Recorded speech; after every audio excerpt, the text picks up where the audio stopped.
Students, आज का जो इम्पोर्टेंट न्यूज़ है उनको हम रीड करेंगे। फर्स्ट न्यूज़ है लद्दाख के बारे में। हमारे जो मिनिस्टर ऑफ होम अफेयर्स हैं लद्दाख के विजिट के लिए जाएंगे और वहाँ पे जो वैशाख पूर्णिमा, जिसको कि हम बुद्ध पूर्णिमा के रूप से भी कंसीडर करते हैं, उस फेस्टिवल के अंदर में उनके द्वारा पार्टिसिपेट है वो किया जाएगा। आने वाले समय के अंदर में लद्दाख के लोगों का जो डिमांड्स हैं उसके रिगार्डिंग में जो डिस्कशन है उसको भी सेंट्रल गवर्नमेंट है वो कैरी आउट करेगा। आप देखिए कि स्टूडेंट्स, अर्लियर फेज के अंदर में भी लद्दाख के लोगों के डिमांड्स के रिगार्डिंग में सेंट्रल गवर्नमेंट ने जो डिस्कशन है वो किया था। फिर एक मास लेवल के ऊपर में जो प्रोटेस्ट है उसको कैरी आउट किया गया लद्दाख के वहाँ पे, जिसके अंदर में वॉयलेंस है, वॉयलेंस का सिचुएशन क्रिएट होता है। और वॉयलेंस के लेटर फेज के अंदर में वहाँ के क्लाइमेट एक्टिविस्ट हैं जिनको कि एनएसए एक्ट के थ्रू डिटेन्ड है वो कर लिया गया था। रिसेंटली आप देखिए कि वहाँ के जो क्लाइमेट एक्टिविस्ट हैं सोनम वांगचुक, उनको रिलीज भी किया गया है, जिस एनएसए एक्ट के थ्रू उनको डिटेंड किया गया था वहाँ से। अब आपको बेसिक इन्फॉर्मेशन है वो ज़रूर से पता होना चाहिए कि लद्दाख के जो लोग हैं उनका डिमांड है वो क्या है। तो फर्स्ट अगर हम डिमांड के बारे में रीड करें तो उनका डिमांड यही है कि लद्दाख को एज ए स्टेट के रूप से सेटअप किया जाए, उसको स्टेट हुड है उसको ग्रांट है वो कर दिया जाए। सेकेंड, आप देखिए कि वहाँ पे ट्राइबल पॉपुलेशन है उसका प्रेजेंस है, तो हमारी कंट्री के कुछ ऐसे ट्राइबल स्टेट्स हैं जिनको प्रोटेक्शन है वो प्रोवाइड किया गया है शेड्यूल 6 के थ्रू। तो शेड्यूल 6 के अंदर में भी लद्दाख है उसको यहाँ पे इंक्लूड है वो किया जाए। तो इन सभी पॉइंट्स को हम डिटेल के अंदर में डिस्कस करेंगे। फर्स्ट ऑफ ऑल आपको वैशाख पूर्णिमा है उसके बारे में पता होना चाहिए कि वैशाख का जो मंथ आया करता है उसके अंदर में जो फुल मून का डे हुआ करता है उसको एज ए वैशाख पूर्णिमा के रूप से सेलिब्रेट किया करते हैं। और बुद्धिज्म के लिए आप देखिए कि ये जो डे है उसका इम्पोर्टेंस है। बुद्धिज्म के लिए इम्पोर्टेंस है वो किस तरीके से है कि जो हमारे भगवान बुद्धा हैं उनकी लाइफ से रिलेटेड जो 3 इवेंट्स हैं वो इसी डे के दौरान में हुए थे। इसी डे को आप देखिए कि 3 इवेंट्स हैं वो होते हैं। उनका जो बर्थ हुआ था, बर्थ कहाँ पे हुआ था, लुम्बिनी के वहाँ पे उनका बर्थ हुआ था, तो वैशाख पूर्णिमा को ही हुआ था। उनको जो ज्ञान का प्राप्ति हुआ जो बोधि ट्री के वहाँ पे बोध गया है बिहार के अंदर में, वो भी वैशाख पूर्णिमा के डे के दिन ही हुआ था। और आप देखिए कि जो महापरिनिर्वाण उन्होंने अटेंड किया वो महापरिनिर्वाण है वो भी वैशाख पूर्णिमा के दिन ही कुशीनगर का जो एरिया है जो कि मल्ला जनपद के अंदर में आया करता था, मल्लाज के अंदर में, तो वहाँ पे उनको आप देखिए कि जो महापरिनिर्वाण है उसको अटेंड करते हैं। उनके द्वारा अपना जो फर्स्ट सेरेमन है उसको कहाँ पे कैरी आउट किया गया था, बनारस के पास में एक जगह है सारनाथ का, सारनाथ के वहाँ पे आप देखिए कि उन्होंने अपना जो फर्स्ट प्रवचन है जो सेरेमन है उसको कैरी आउट है वो किया था। इनके जो ये लाइफ इवेंट्स हैं, ये जो 4 इम्पोर्टेंट इवेंट है उनके लाइफ से रिलेटेड, उनसे रिलेटेड आपको जो महाजनपद हैं उनके बारे में भी पता होना चाहिए। हो सकता है कि आपको कुछ महाजनपद हैं वो मेंशन कर दिए जाएं और क्वेश्चन आपसे पूछ लिया जाए कि ये कौन कौन से ऐसे महाजनपद हैं जो उनके लाइफ इवेंट्स हैं उनसे रिलेटेड हैं। तो फर्स्ट ऑफ ऑल अगर हम स्टूडेंट्स लुम्बिनी के बारे में रीड करें जहाँ पे उनका बर्थ हुआ था, तो साक्या जनपद है उसके अंडर में आया करता था। बर्थ का जो प्लेस है वो आप देखिए कि साक्या जनपद है उसके अंडर में आया करता था, जो कि एक बेसिकली रिपब्लिक है वो हुआ करता था। उनको जो एनलाइटमेंट हुआ था, एनलाइटमेंट उनको कहाँ पे हुआ था, बोध गया के वहाँ पे, जो कि बोधि ट्री है वहाँ से एक रिवर है वो भी पास करती है जिसको कि निरंजना रिवर के रूप से कंसिडर है वो किया करते हैं। तो स्टूडेंट्स, जहाँ पे उनको एनलाइटमेंट हुआ, ज्ञान का प्राप्ति हुआ, ये बेसिकली आप देखिए कि मगध जो महाजनपद है उसके डोमेन के अंदर में आया करता था। और मगध का 2 कैपिटल से पहले का जो कैपिटल है वो डिफरेंट है, बाद में आप देखिए कि पाटलिपुत्रा है उसको कैपिटल के रूप से सेटअप है वो किया गया था। अदर कैपिटल है वो कौन सा है मगध का, ये आपका होमवर्क है, कमेंट सेक्शन के अंदर बताना। थर्ड, अगर हम बात करें उनके द्वारा जो सेरेमन दिया गया, ये जो सेरेमन का जो जगह है वो आप देखिए कि काशी जनपद है उसके अंडर में आया करता था, जो सारनाथ के वहाँ पे उन्होंने दिया था। और जो बनारस है उसको काशी के नाम से भी कंसिडर है वो किया करते थे, काशी के वहाँ पे उन्होंने, काशी जनपद के डोमेन का एरिया है जहाँ पे फर्स्ट सेरेमन है वो दिया था। और अगर हम महापरिनिर्वाण के बारे में रीड करें, जो कुशीनगर का एरिया है जो कि नियर बाई गोरखपुर के पास में ही है, तो आप देखिए कि मल्लाज का जो मल्ला जो महाजनपद हुआ करता था उनके अंडर में ये आया करता था। तो बेसिकली महाजनपदा हैं उनके लाइफ इवेंट्स से रिलेटेड। अब आपको वैशाख पूर्णिमा के बारे में पता होना चाहिए, ये जो बेसिक्स हमने यहाँ पे उसके बारे में रीड है वो किया है। और आप देखिए कि श्रीलंका के वहाँ पे भी इस फेस्टिवल को लार्जर वे के अंदर में सेलिब्रेट किया जाता है। एक बार तो यूएन के प्लेटफॉर्म के वहाँ पे श्रीलंका ने इसको एज ए इम्पोर्टेंट फेस्टिवल के रूप से भी रिकॉग्नाइज है वो करवाया था। वैशाख पूर्णिमा का जो फेस्टिवल है वैशाख मंथ के समय फुल मून के दौरान में ये हुआ करता है।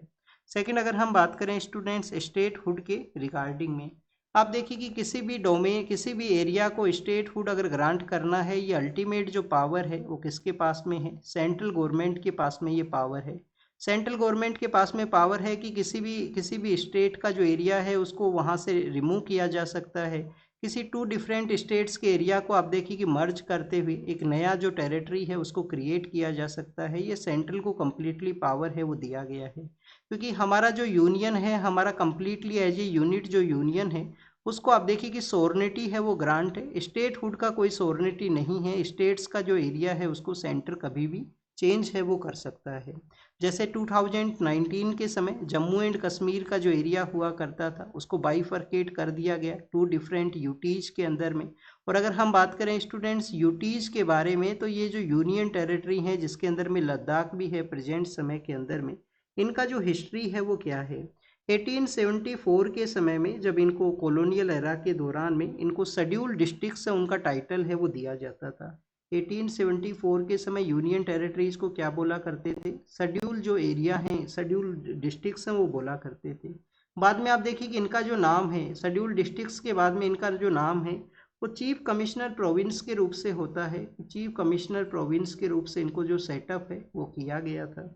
बाद में अगर हम इंडिपेंडेंस के समय के बारे में रीड करें तो पार्ट सी एंड डी के रूप से इनको इंक्लूड किया गया, पार्ट सी एंड डी के अंदर में, जिसमें पार्ट डी के अंदर में आप देखिए कि अंडमान एंड निकोबार है वो ओनली जो जो जो टेरिटरी है वो हुआ करता था। और student seventh constitution amendment act के बाद में यूनियन टेरिटरी जो टर्म है वो इस्टेब्लिशमेंट में आता है। सेवंथ कॉन्स्टिट्यूशन अमेंडमेंट एक्ट के बाद में यूनियन टेरिटरी जो टर्म है वो इस्टेब्लिशमेंट में आता है। उनके एडमिनिस्ट्रेटर हुआ करते हैं। कुछ यूटीज के अंदर में जो हेड पर्सन है उनको एलजी के रूप से कंसिडर है वो किया करते हैं।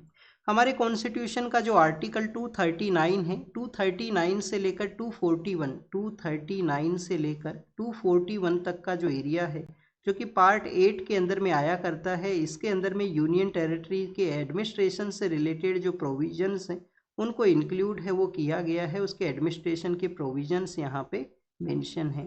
तो ये कुछ बेसिक इन्फॉर्मेशन था। अब आप देखिए कि लद्दाख के बारे में यहाँ पे मेंशन किया गया है। तो स्टूडेंट्स बेसिकली ये जो टेरिटोरियल एरिया है, इस साइड जो आपका जो राइट हैंड साइड है, इस एरिया को लद्दाख के अंदर में कंसिडर किया करते हैं।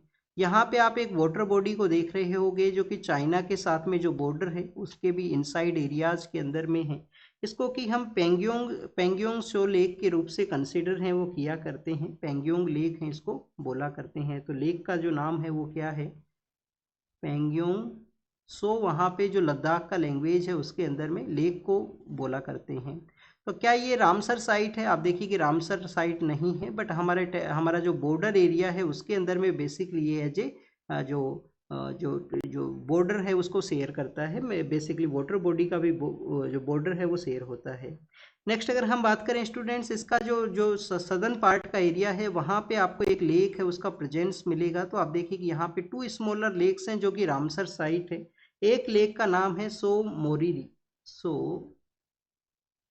मोरीरियस लेक का नाम है। अदर जो लेक है उसका नाम है सोकर है। क्या स्टूडेंट्स कोई नेशनल पार्क है वो भी सिचुएटेड है क्या लद्दाख के वहाँ पे? तो आप देखिए कि हेमिस नेशनल पार्क है जिसको कि स्नो लिपार्ड्स का लार्जर नंबर के अंदर में संख्या है वो हुआ करती है। हेमिस नेशनल पार्क के वहाँ पे एक चांगथांग वाइल्ड लाइफ सेंचुरी है जो भी काफ़ी ज़्यादा इम्पोर्टेंट है। हमारा जो डार्क स्काई रिजर्व है वो भी वहीं पे ही सिचुएटेड है, जिसमें जो स्काई है उसको ऑब्जर्व है वो किया जाता है। क्या स्टूडेंट्स हमारे कंट्री का जो सीड वॉलेट है, हमारी कंट्री के अंदर में आप देखिए कि जो जितने भी डिफरेंट सीड्स हैं उनको एक जगह पे रख दिया गया है। तो क्या हमारा जो सीड वॉलेट है वो भी लद्दाख के वहाँ पे ही प्रेजेंट्स है क्या? क्या लद्दाख के वहाँ पे ही उसको रखा गया है कि कभी डूम्स डे का सिचुएशन होता है तो सीड्स को प्रिजर्व कर दिया जाए, फिर से यहाँ पे अर्थ के ऊपर में वो सीड्स है वो अपना जो प्लांटेशन है उसको कैरी आउट करें। तो डूम्स डे का सिचुएशन को देखते हुए जैसे स्वेलबर्ड के वहाँ पे एक सीड का जो बैंक सिचुएटेड है, वैसे ही इंडिया का जो सीड वॉलेट है वो क्या लद्दाख के अंदर में है क्या? ये भी आपका होमवर्क है, आप कमेंट सेक्शन के अंदर में बताना। तो स्टूडेंट्स ये बेसिक इन्फॉर्मेशन था। नेक्स्ट अगर हम बात करें यूएसए के बारे में है, यूएस के जो प्रेसिडेंट हैं डोनाल्ड ट्रंप, उनका जो सिक्योरिटी है उसका ब्रीच हुआ है। फर्स्ट टाइम उनका सिक्योरिटी ब्रीच नहीं है। 2016 के समय से कंटिन्यूस ऐसे इंसिडेंट्स है वो देखने के लिए मिले हैं। लास्ट ईयर तो आप देखिए कि उनका जो कैंपेन था प्रेसिडेंट के लिए, तो उस दौरान में भी उनके ऊपर में अटैक हुआ था और वो काफ़ी नैरो स्पेस के थ्रू आप देखिए कि वो बचे थे। अब फिर से यहाँ पे अटैक का जो जो सिचुएशन बताया गया है कि उनके ऊपर में अटैक करने का कोशिश किया गया, एक जो वहाँ पे एक फंक्शन है उसके दौरान में, जो वाइट हाउस है वही उसी के दौरान में। अब एग्जाम के लिए क्या पता होना चाहिए, आप देखिए कि यूएसए के बारे में मेंशन है, तो यूएस का कुछ लेक्स हैं उनको हम यहाँ पे प्रैक्टिस कर लेते हैं। 5 लेक्स हैं जो काफ़ी ज़्यादा पॉपुलर हैं। फर्स्ट ऑफ ऑल आपको ये जो बाउंड्री एरिया है, जो बाउंड्री क्रिएट करता है यूएस एंड चाइना के between, sorry US and Russia के बिटवीन में, इसको कौन सा डिग्री के रूप से हम कंसिडर करते हैं। आप देखिए कि 49 degree, 49 northern latitudes, 49 degree northern latitude one of the largest ये बॉर्डर है और अनगार्डेड बॉर्डर के रूप से भी इसको कंसिडर करते हैं। 5 यहाँ पे लेक्स हैं जो कि यूएस और कनाडा के बिटवीन में आया करते हैं, और एक लेक आपको पता होना चाहिए कि जो कम्प्लीटली सदर्न पार्ट के अंदर में है, यूएस का जो टेरिटरी है वहीं पे ही है। तो वो कौन सा लेक है जो कि यूएस का जो टेरिटरी है उसी के अंदर में है, इंटरनेशनल बाउंड्री है उसको नहीं क्रिएट करता है, उसको हम मिचिगन के नाम से जानते हैं, लेक मिचिगन।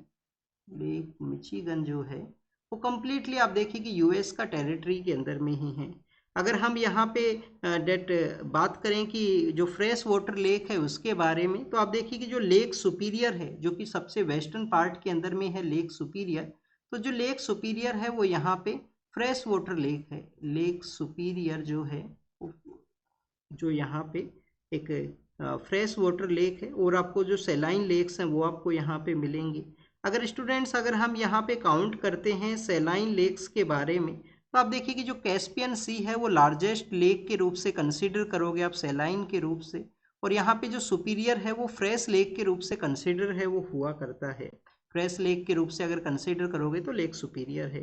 तो सबसे वेस्टर्न पार्ट के अंदर में है लेक सुपीरियर। लेक सुपीरियर के सदर्न पार्ट के अंदर में कम्प्लीटली इनसाइड द यूएस का जो टेरिटरी है उसके अंदर में है लेक मिचिगन। फिर आपको अगर आप ईस्टर्न पार्ट के लिए मूवमेंट करते हो तो लेक हुरोन है, लेक हुरोन है। फिर लेक इरी है, लेक इरी है, और लेक ओंटारियो है वो यहाँ पे सिचुएटेड है। और ये जो कंप्लीट लेक्स हैं वो यहाँ पे सेंट लॉरेंस का जो एरिया है उसके साथ में कनेक्टेड करते हैं। वो वन ऑफ द आप देखिए कि बिजिएस्ट यहाँ पे जो ट्रैफिक एरिया है जिसके थ्रू जो कार्गो का मूवमेंट है वो हुआ करता है। तो ये बेसिकली कुछ लेक्स के बारे में है। आपको जो रिवर सिस्टम है वो भी पता होना चाहिए। मिसिसिपी और मसूरी नाम का जो रिवर्स है, ओहियो नाम का भी रिवर है वो वहाँ पे सिचुएटेड है। और ये आप देखिए कि इसको मैक्सिकन गल्फ बोला करते थे, जिसको कि यूएस के प्रेसिडेंट ने अमेरिकन गल्फ का जो रीनेमिंग है वो वहाँ पे किया था। ये यहाँ पे युकाटन पेनिनसुला है जो किसका है, मैक्सिको का है, युकाटन पेनिनसुला। और युकाटन पेनिनसुला के थ्रू ही आप देखिए कि यहाँ पे युकाटन चैनल है वो बनता है। इस पार्ट के अंदर में जो यूएस का ये जो एक्सटेंशन है, ये यूएस का जो एक्सटेंशन है इसको हम किस नाम से जाना करते हैं। तो ये आप बेसिकली आप देखिए कि जो फ्लोरिडा है जो ऑरेंज के लिए काफ़ी ज़्यादा फेमस है, फ्लोरिडा का पेनिनसुला इसको बोला करते हैं। ये गल्फ ऑफ मैक्सिको है, यहाँ पे युकाटन चैनल है, यहाँ पे फ्लोरिडा स्ट्रेट है वो सिचुएटेड है। और क्यूबा नाम का जो कंट्री है वो यहाँ पे है, जो रिसेंटली न्यूज के अंदर में था, जो यूएस के द्वारा वहाँ पे सैंक्शंस हैं वो लगाए गए थे। नेक्स्ट अगर हम बात करें राज्यसभा के बारे में है, ऑलरेडी हम काफ़ी बार इसको रीड कर चुके हैं लास्ट 2-3 डेज के अंदर में। 10th शेड्यूल है उसके थ्रू यहाँ पे आप देखिए कि डिमांड किया गया है, उनके जो 3 मेंबर ऑफ पार्लियामेंट्स रहे हैं आम आदमी पार्टी के, और जो 7 लोग हैं जो अदर पार्टी के अंदर में चले गए हैं, कि इन 7 पर्सनस जिन्होंने डिफेक्ट किया है उनको डिस्क्वालीफाई है वो किया जाए। राज्यसभा चेयरमैन को पेटिशन है वो फाइल किया गया। फ्री ट्रेड एग्रीमेंट के बारे में है, न्यूजीलैंड के साथ में हमारा जो फ्री ट्रेड एग्रीमेंट है वो एग्जिस्टेंस में आएगा। अब इस फ्री ट्रेड एग्रीमेंट के अंदर में आप देखिए कि क्या यहाँ पे डिस्कस है वो किया गया है। 100% जो टैरिफ है, टैरिफ को रिमूव किया जाएगा 100%। क्या सभी प्रोडक्ट्स के ऊपर में टैरिफ है वो रिमूव होगा? सभी प्रोडक्ट्स के ऊपर में नहीं होगा। कुछ ऐसे भी प्रोडक्ट हैं जिनमें इंडिया ने आप देखिए कि जो अलाउ नहीं किया है ट्रेडिंग को यहाँ पे, जैसे कि हमारे कंट्री के अंदर में जो डेयरी का जो सेक्टर है वो काफ़ी आप देखिए कि सेंसिटिव हुआ करता है। तो डेयरी सेक्टर के अंदर में हमने एफटीए है उसको अलाउ नहीं किया। 2019 के समय एक आरसीईपी नाम का कॉन्सेप्ट हुआ करता था, रीजनल इकोनॉमिक कोऑपरेशन जो पार्टनरशिप है, उससे हमने इसी वजह से विड्रॉ किया था कि वहाँ पे जो जो न्यूजीलैंड एंड ऑस्ट्रेलिया उसके पार्ट हैं और डेयरी उनका काफ़ी बेटर जो एरिया है, वो अगर इंडिया के अंदर में आएगा वहाँ का डेयरी प्रोडक्ट, तो कम्प्लीटली हमारा डोमेस्टिक सेक्टर को इम्पैक्ट होगा। अब आप देखिए कि इसके अंदर में इंडियन जो प्रोडक्ट्स हैं उनके ऊपर में 95% के आसपास जो एक्सपोर्ट है, सॉरी 100% जो इंडिया का एक्सपोर्ट है उसके ऊपर में टैरिफ रिमूव रहेंगे। न्यूजीलैंड के 95% जो इंपोर्ट है उनके ऊपर में टैरिफ है वो रिमूव होगा। ओवर द ईयर्स हमारा जो एक्सपोर्ट है वो यहाँ पे इंक्रीज हुआ है। ओवर द ईयर्स जो इन्वेस्टमेंट है वो भी इंक्रीज हुआ है। क्या स्टूडेंट्स, ये जो फ्री ट्रेड एग्रीमेंट है न्यूजीलैंड के साथ में, उसमें किसी तरीके का इन्वेस्टमेंट का भी जो पॉइंट है वो डिस्कस किया गया है? तो आप देखिए कि जैसा हमने European free trade agreement, free trade association के जो कंट्रीज हैं उनके साथ में जब एग्रीमेंट साइन किया था, तो उनके साथ में भी हमने इन्वेस्टमेंट के बारे में रीड किया था कि फ्री ट्रेड एसोसिएशन के वो जो 4 कंट्री हैं, यूरोपियन फ्री ट्रेड एसोसिएशन के जो 4 कंट्री हैं, वो इंडिया में आने वाले समय में 100 बिलियन का जो इन्वेस्टमेंट है वो करेंगे। 100 बिलियन का इन्वेस्टमेंट। न्यूजीलैंड ने कितना इन्वेस्टमेंट यहाँ पे प्रॉमिस किया है? 20 बिलियन। 20 बिलियन जो डॉलर्स हैं वो यहाँ पे प्रॉमिस है वो किया गया है। हमारे जो स्किल वर्कर्स हैं उनका मूवमेंट को इंक्रीज करेगा। स्किल जो वर्कर्स हैं वो वहाँ पे जा सकते हैं। हमारे स्टूडेंट जो वहाँ पे जाएंगे वो आप देखिए कि वो अपना जो पढ़ाई है उसके बाद में भी वर्किंग एरियाज के अंदर में अपने आप को इंगेज कर सकते हैं, उनको भी ये अलाउ है, वो करता है। तो ये काफ़ी ऐसे एरियाज हैं जिनको कि एफटीए है वो कवर करेगा। धीरे धीरे हमने काफ़ी सारे एफटीएज हैं वो साइन किए हैं काफ़ी सारी कंट्रीज के साथ में।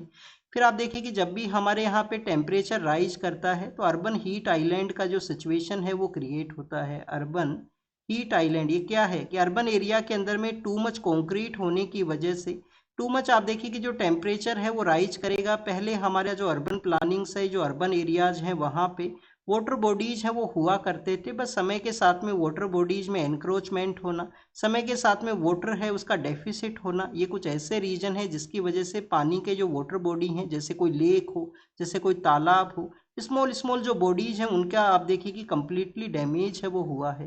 तो ज़रूरत ये है कि अर्बन हीट आइलैंड सिचुएशन से अगर हमें बचाना है तो ऐसे जो एरियाज हैं उन पर फोकस करना होगा, फिर से रिवाइवल करना होगा जो एंशेंट यहाँ पे वाटर बॉडीज है जो हुआ करती हैं, क्योंकि temperature day by day rising situation में है। ह्यूमन बींग्स तो आप देखिए कि फिर भी अपने आप को प्रोटेक्ट करते हैं, वो जो स्ट्रीट के अंदर में जो रहने वाले एनिमल्स हैं उनको भी किस तरीके से इम्पैक्ट करता होगा।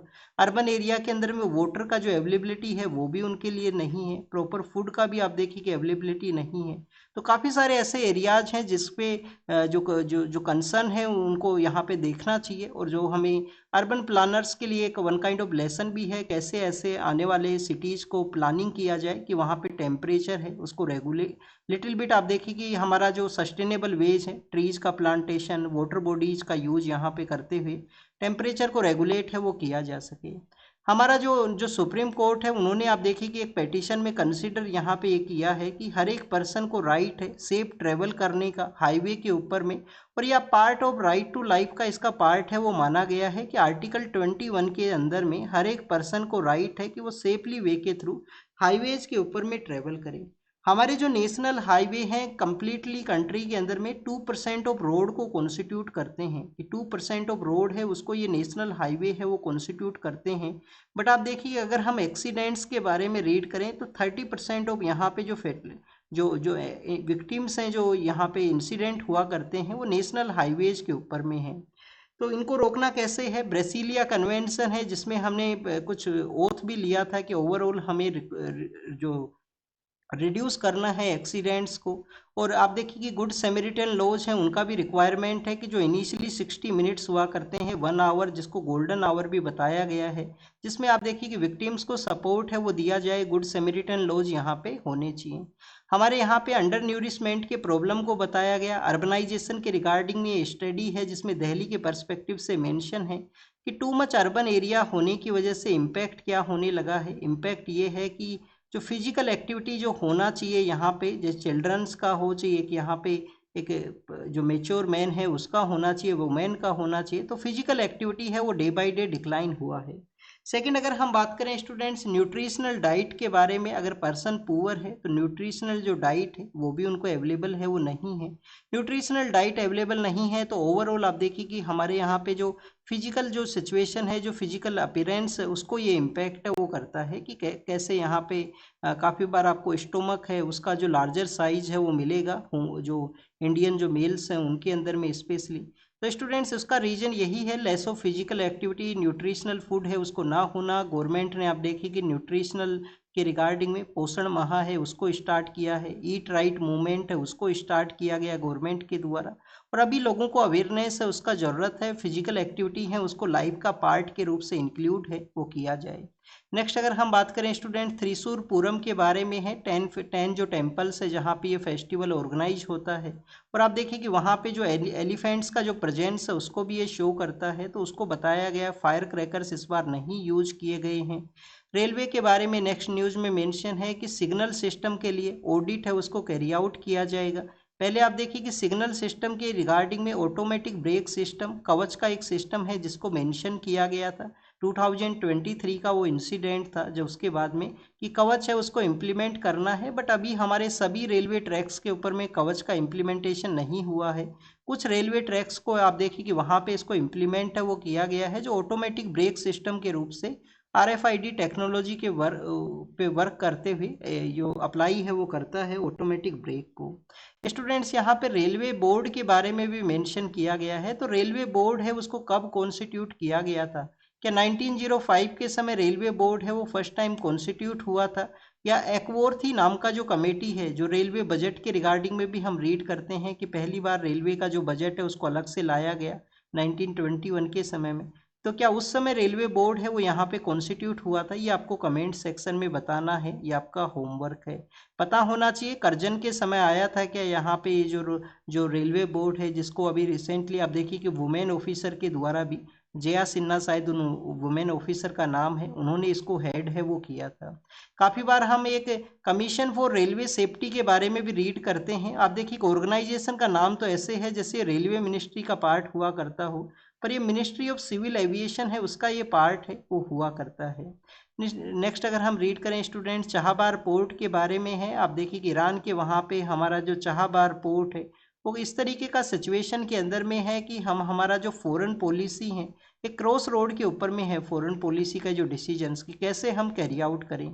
यूएस ने जो यहाँ पे रिलैक्सेशन प्रोवाइड किया था उसका टाइम पीरियड कंप्लीट हुआ है। कल हमने डिस्कस ये भी किया था कि इंडिया इसको भी कंसिडर कर रहा है कि चाबार के अंदर में जो हमारे स्टेक्स हैं उनको हम ईरानियन कोई कंपनी है उसको वहाँ पे सेल करें। कभी 2003 के समय आप देखिए कि ये प्रोजेक्ट स्टार्ट होता है, यूएस के रेस्ट्रिक्शंस की वजह से फिर प्रोजेक्ट के अंदर में कोई प्रोग्रेस नहीं हुआ। उसी समय में हमने जेरान से जो डेलाराम का रोड है उसके कंस्ट्रक्शन के रिगार्डिंग में जो प्रोजेक्ट को कैरी आउट किया था कि रोड का कंस्ट्रक्शन करें, सेंट्रल एशिया और अफगानिस्तान के साथ में कनेक्टिविटी को वो हमारे यहाँ पे बूस्ट करें। 2015-16 के समय में जब जॉइंट कॉम्प्रिहेंसिव जो JCPO का नाम का जो एग्रीमेंट साइन होता है, आप देखिए कि यूएस का डेट ईरान के साथ में, उसके बाद में हमने इस प्रोजेक्ट को कैरी आउट किया। अब यूएस के जो सैंक्शन है, कभी ऑयल के रिगार्डिंग में रेस्ट्रिक्शंस हैं, कभी आप देखिए कि ऐसे प्रोजेक्ट्स के रिगार्डिंग में, तो हमारा फॉरेन पॉलिसी का सिचुएशन एक क्रॉस रोड के ऊपर में है कि हमें डिसाइड करना होगा कि सेंट्रल एशियन कनेक्टिविटी किस तरीके से हमारे लिए इम्पोर्टेंट है, और यूएस के साथ में भी हमारा एक बैलेंस अप्रोच है उसको हम कैरी आउट कर सकें। नेक्स्ट स्टूडेंट्स, यहाँ पे केरल के बारे में मेंशन है कि केरल के अंदर में आप देखिए कि जो जो वहाँ पे स्नेक बाइट के जो इंसिडेंट्स हुआ करते हैं उसके लिए आप देखिए कि एक पोर्टल उन्होंने डेवलप किया है। और अब यहाँ पे डिस्कशन ये है कि प्रॉपर जो इंफ्रास्ट्रक्चर है, मेडिकल इंफ्रास्ट्रक्चर, वो यहाँ पे होना चाहिए। पोर्टल का नाम क्या है? पोर्टल का नाम है SAPRA, सप्रा, इस पोर्टल को आप बोल सकते हो। और मेडिकल सेक्टर के अंदर में सपोर्ट हो, प्रॉपर यहाँ पे एंटी स्नेक जो वेनोम का वैक्सीन है उसको यहाँ पे प्रोवाइड किया जाए, मेडिकल जो फैसिलिटी है वो अवेलेबल हो, उन सभी के बारे में है। और केरल के वहाँ तो आप देखिए कि लार्जर नंबर के अंदर में स्नेक बाइट के जो इंसिडेंट्स आया करते हैं उनको डील किया जा सके रैपिड वे के अंदर में, रैपिड वे में उनको डील किया जा सके। समर हमारे जो गिग वर्कर्स हैं उनके लिए कैसे एक शौक के रूप से काम करते हैं। शौक इस वजह से है कि टू मच आप देखिए कि समर का ये जो 2 एंड 3 मंथ का जो समय है इसके अंदर में जो गिग वर्कर्स हैं हाई हीट के वजह से, हाई हीट का एक्सपोजर होने की वजह से उनकी हेल्थ को भी इम्पैक्ट होता है। ओवरऑल जो उनका वर्किंग आवर्स हैं वो भी यहाँ पे रिड्यूस होते हैं। तो समर का जो इम्पैक्ट है वो बताया गया है गिग वर्कर्स के ऊपर में। हमारे कंट्री के अंदर में जो मैक्सिमम लेबर वर्क है, मैक्सिमम जो लेबर वर्क है उसके अंदर में आप देखिए कि कैसे जो जो समर का जो टू मच सन का एक्सपोजर होने की वजह से लेबर वर्क का जो एक्सपोजर है, जो जो वर्किंग जो कैपेसिटी है उसमें डिक्लाइन होता है। प्राइम मिनिस्टर ने मन की बात प्रोग्राम के अंदर में न्यूक्लियर एंड विंड एनर्जी के बारे में मेंशन किया। अभी आप देखिए कि जो कल्पक्कम नाम का जो न्यूक्लियर प्रोग्राम है वहाँ पे जो जिस तरीके से हमने जो थिंग्स को अचीव किया है, उसके बाद में भी प्राइम मिनिस्टर के द्वारा मन की बात प्रोग्राम के अंदर में कहा गया। और विंड एनर्जी के बारे में कहा गया कि इंडिया जो है वो फोर्थ लार्जेस्ट यहाँ पे कंट्री है विंड सेक्टर के अंदर में। हमारे कुछ जो कोस्टल स्टेट्स हैं उनके इम्पोर्टेंस को यहाँ पे बताया है कि कैसे वहाँ पे जो विंड है वो एक इम्पोर्टेंट रोल प्ले करते हैं एनर्जी के रिगार्डिंग में। डीएनटी जो ट्राइबल कम्युनिटी है उनको एक सेपरेट कैटेगरी में इंक्लूड किया जाए क्या सेंसस के अंदर में, उसका डिस्कशन हुआ है, उसका यहाँ पे मेंशन है। और स्टूडेंट्स, ब्रिक्स के जो मिनिस्टर्स हैं उनका मीटिंग हुआ था जिसके अंदर में आप देखिए कि इम्पैक्ट ये हुआ है कि कोई भी जॉइंट स्टेटमेंट है वो यहाँ पे नहीं रिलीज हुआ, जॉइंट स्टेटमेंट है वो नहीं रिलीज हुआ, क्योंकि कुछ वेस्ट एशियन जो कंट्रीज हैं उनका डिमांड ये था कि लैंग्वेज के अंदर में इजराइल है उसको इंक्लूड किया जाए। जॉइंट स्टेटमेंट है वो नहीं आ सका है। तो इंडिया में ब्रिक्स का भी मीटिंग होगा, तो आप देखिए कि वन काइंड ऑफ इंडिया के लिए चैलेंज है कि हम कैसे हमारा जो जो फॉरेन पॉलिसी के जो कुछ क्लोज फ्रेंड्स हैं उनको उनको यहाँ पे किसी तरीके से टारगेट ना हो और एक जॉइंट अप्रोच को हम कैरी आउट करें, एक बैलेंस अप्रोच जो हमारी कंट्री का हुआ करता है। वोटर के रिगार्डिंग में जो इन्फॉर्मेशन है वहाँ पे एक एआई जो टेक्नोलॉजी है उसको यूज करते हुए एआई फॉर वोटर पॉलिसी नाम का ये एआई जो बोट है वो हेल्प करता है राजस्थान के जो सदर्न वेस्टर्न पार्ट के अंदर में सिरोही डिस्ट्रिक्ट है वहाँ पे। एग्जाम के लिए ज़्यादा कुछ इंपॉर्टेंट नहीं है, बट आप देखिए कि मैक्सिमम यहाँ पे जो डिजिटल डिवाइड है, जो नॉलेज का डिवाइड है, उसके अंदर में एआई है वो एक सपोर्ट का रोल है वो यहाँ पे प्ले किया है। चर्नोबिल जो कि आप देखिए कि यहाँ पे एक न्यूक्लियर डिजास्टर हुआ था 1986 के समय में रसिया के वहाँ पे, यूएसएसआर जब हुआ करता था, तो उसी के एनिवर्सरी के रिगार्डिंग में बताया गया है कि कैसे वो जो हाई लेवल के ऊपर में जो यहाँ पे एक्सपोजर हुआ होगा रेडिएशंस का। नेक्स्ट आप देखिए कि नियंत्रथल का जो मिस्ट्री है उसके बारे में है कि कैसे वो यहाँ पे डिसअपियर हुई। तो क्लाइमेट चेंज के अलावा लार्जर वे में वो सोशल भी नहीं थे कि सोसाइटल उनका जो कनेक्टिविटी है वो नहीं था, उसको भी एक रीजन बताया गया है। नॉर्दर्न आयरलैंड के अंदर में एक मेंबर ऑफ पार्लियामेंट है उसी के ऊपर सस्पेक्ट किया गया है कार बॉम्बिंग के रिगार्डिंग में, ये नॉर्दर्न आयरलैंड के बारे में है।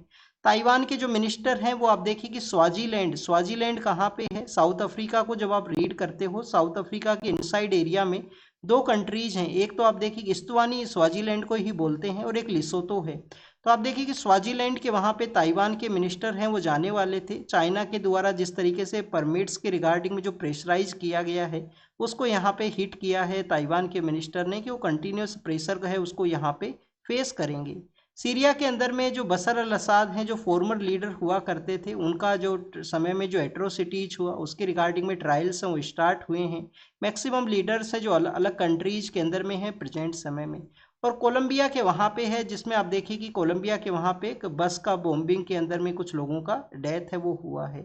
नेक्स्ट अगर हम बात करें स्टूडेंट्स, इजराइल और हजीबुल्लाह का वहाँ पे ट्रूस के ब्रीच के बारे में है, कंटिन्यूस हम रीड किए हैं। ईरान के जो यहाँ पे जो फॉरेन मिनिस्टर हैं उनका पाकिस्तान और ओमान एंड रसिया के विजिट के बारे में है। डिप्लोमेटिक एक डिफरेंट अप्रोच बताया है कि कैसे स्टेट ऑफ हॉर्मूज है वो ओपन हो सकता है।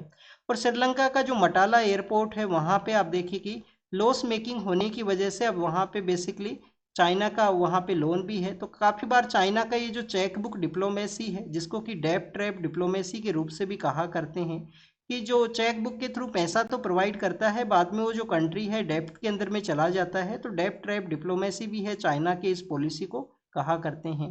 माली, नाइजर और बुर्किना फासो ये 3 कंट्रीज हैं जो कि वेस्टर्न अफ्रीका का जो इकोवास नाम का जो ग्रुप है, economical community of western Africa जो जो नेशंस का, आप देखिए उससे इनको सस्पेंड किया गया था वहाँ का जो जो जो मिलिट्री का एक्टिविटी उसके वजह से। और माली के अंदर में मिनिस्टर का जो डेथ है वो हुआ है।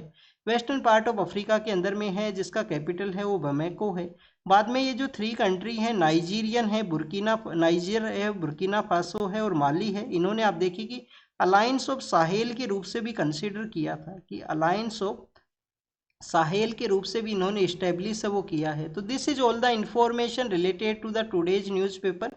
ये आज का इम्पोर्टेंट न्यूज़ था। जो भी होमवर्क आपसे पूछा गया है वो कमेंट सेक्शन में बताना। Thank you students, thank you very much.